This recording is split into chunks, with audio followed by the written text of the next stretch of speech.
আপনাদের দেখার দরকার নেই কোন কে বিএনপি করে, কে আওয়ামী লীগ করে, কে জামাত করে। কেউ যদি দোষী হয় তাকে আপনার আইনের আওতায় আনেন, তার বিরুদ্ধে ব্যবস্থা নেন। প্রাইম মিনিস্টার কিন্তু he is definitely on a hard line আইন শৃঙ্খলার ব্যাপারে। আপনাদের দলমত দেখার দরকার নাই। আপনারা শুধু একটা দল না, কারণ এখানে যখন আইন শৃঙ্খলার কথা আসে তখন কিন্তু আপনাদের হার্ড লাইনে যেতে হবে।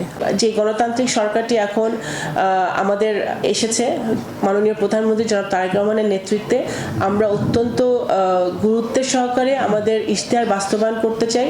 আমাদের সবচেয়ে বেশি ইমার্জেন্সি কাজ সেটা হচ্ছে রমজান মাসে, মাহে রমজান সকল জনগণ দল মত নির্বিশেষে সকলে ভালো মতো পালন করবে এবং ঈদটি সুন্দর করে পালন করবে এবং দ্রব্যমূল্য সহনীয় অবস্থায় থাকবে।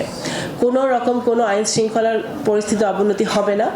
সকল ষড়যন্ত্র থেকে আমাদের সাবধান থাকতে হবে এবং আমি আপনাদের প্রশাসনকে অনুরোধ করব যে আপনারা শুধু একটা দল না, কারণ এখানে যখন আইন শৃঙ্খলার কথা আসে তখন কিন্তু আপনাদের হার্ড লাইনে যেতে হবে।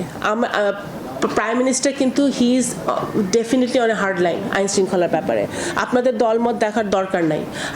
আপনাদের দেখার দরকার নেই কোন কে বিএনপি করে, কে আওয়ামী লীগ করে, কে জামাত করে।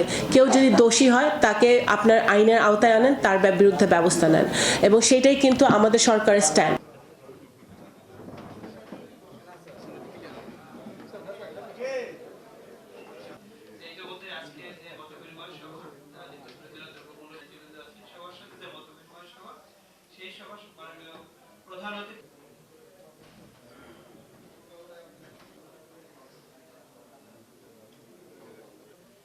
এই মুহূর্তে আমি হচ্ছে যে আমাদের এই ধরনের বাচ্চারা রয়েছে এখানে প্রায় ৮৬ জন।